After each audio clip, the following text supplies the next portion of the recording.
Laudetur Jesus Christus. Vatican and World News.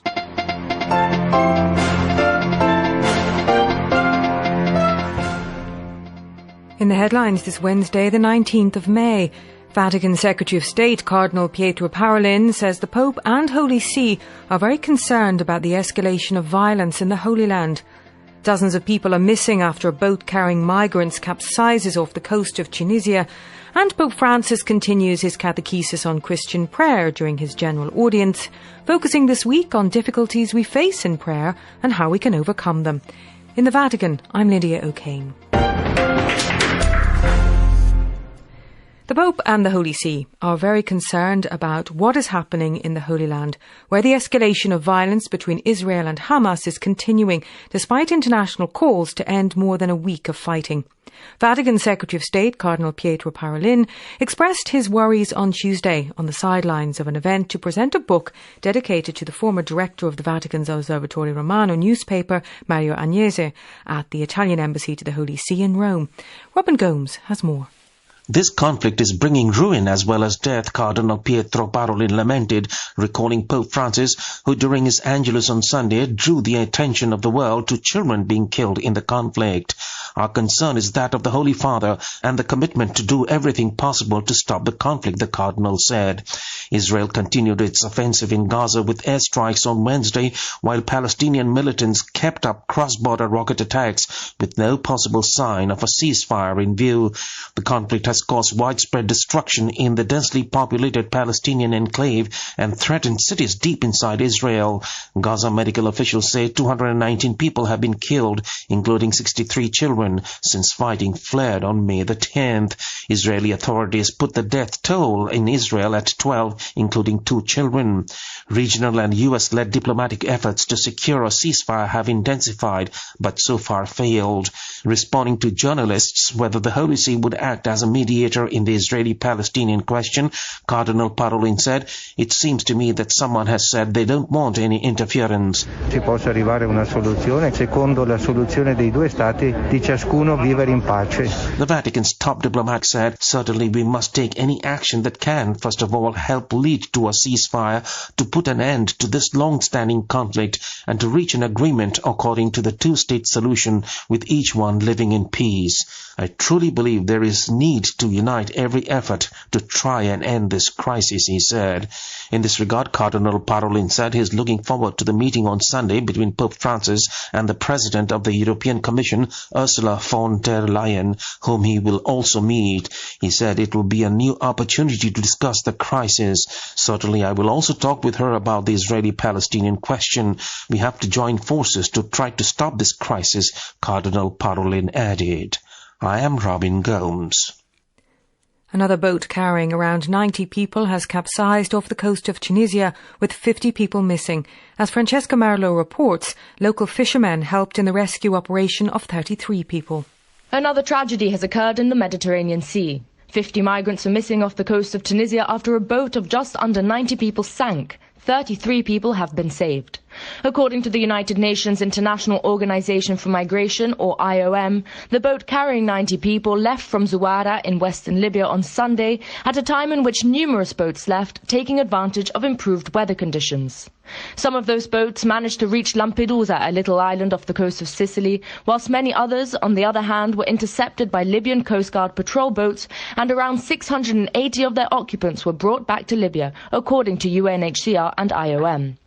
Other boats were spotted between the search and rescue zones of Libya and Malta by the humanitarian ship CI4 of the German NGO of the same name that eventually took on board around 400 people and is now heading towards the coast of Sicily, waiting for a safe port, which Malta has already denied.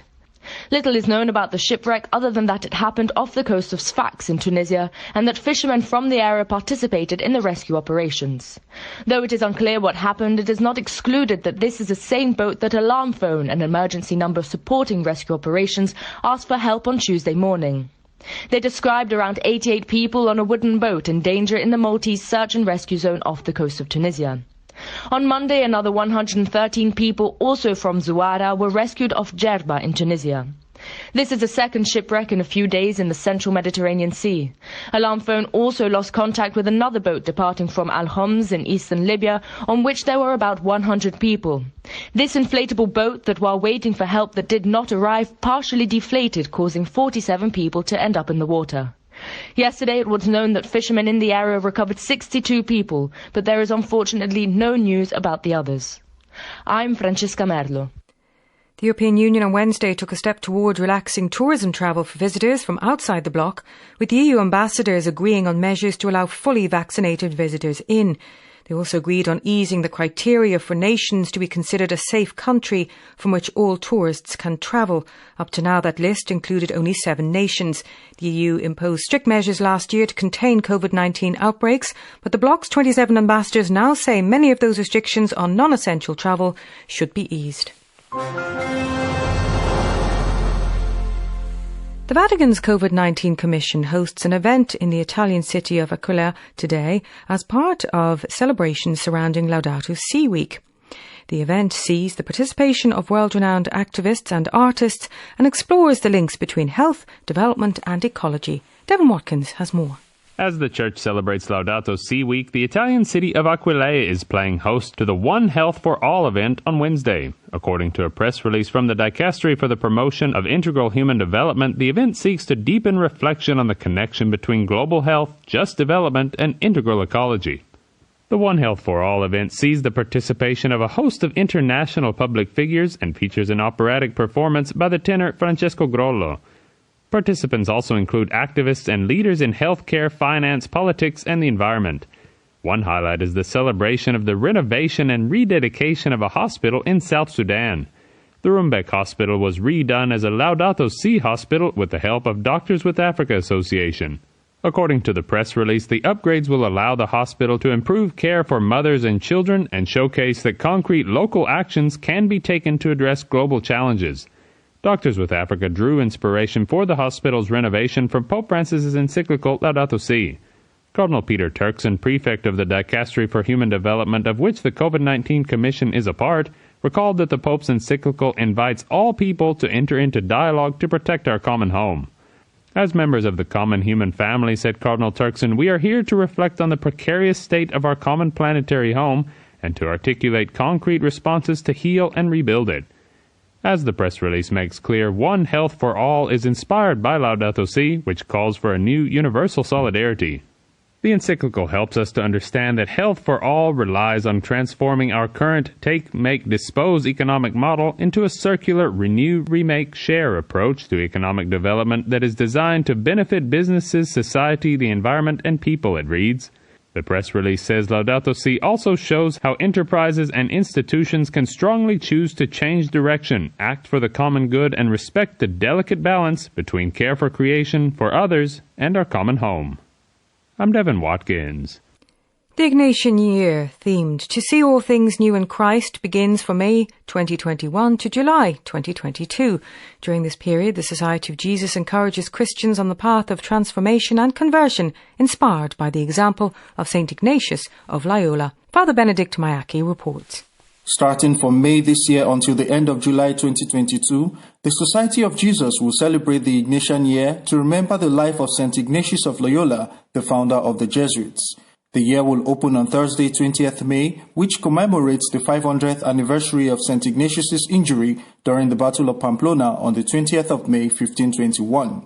While defending the citadel of Pamplona against French forces, St. Ignatius was seriously injured after being struck by a cannonball. This led to a long period of convalescence, during which time his conversion began and subsequent transformation from soldier to saint. During the year themed To See All Things in Christ, the Jesuits will also mark the 400th anniversary of the canonization of St. Ignatius and St. Francis Xavier on the 12th of March 2022.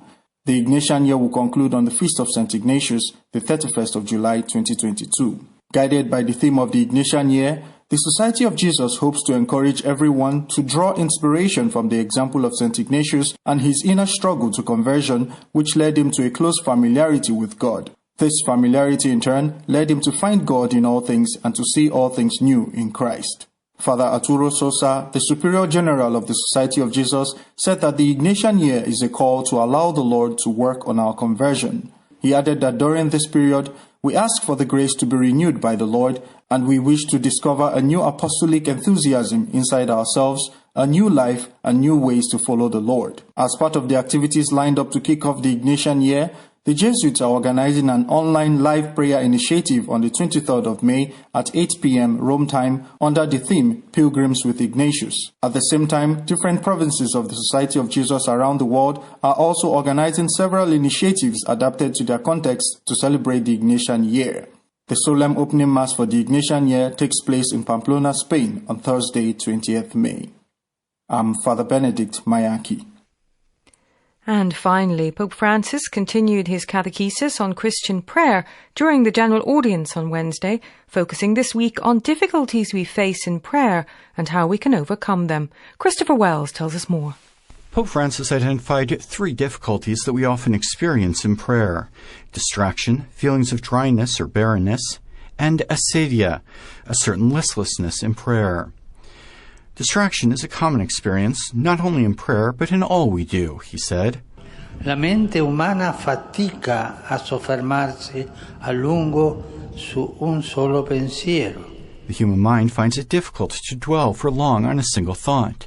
But if we give in to this temptation, we can't do anything well. The Pope explains that distractions are not sinful in themselves, but we must nonetheless fight against them. To do so, we must embrace the gospel virtue of perseverance.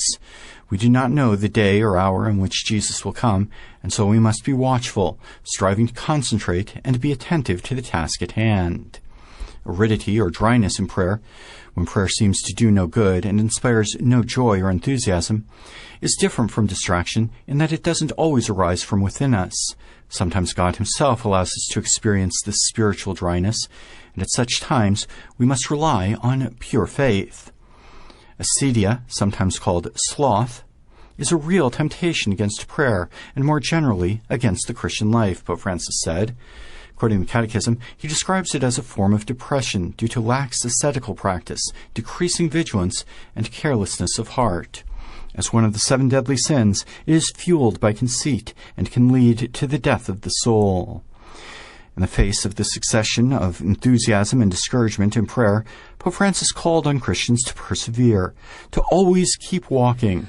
Tutti I santi sono passati per questa valle oscura. All the saints have passed through this dark valley, he said, and we should not be scandalized when we hear about their struggles with prayer. At those times, the Pope continued, we must learn to remain constant in prayer. Even if, like Job, we complain and protest against God, we know that at the end of this time of desolation, God will answer us. God will gather up even our harshest and most bitter expressions with the love of a Father, and will consider them as an act of faith, as a prayer. I'm Christopher Wells.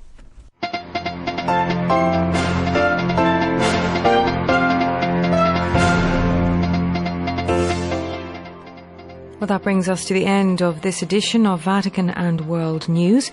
For more on these and other stories, be sure to check out our web portal at www.vaticannews.va. You can also catch the latest updates on our Facebook page or follow us on Twitter. Many thanks goes to Gustavo Messina in the studio in the Vatican. Thank you for joining us.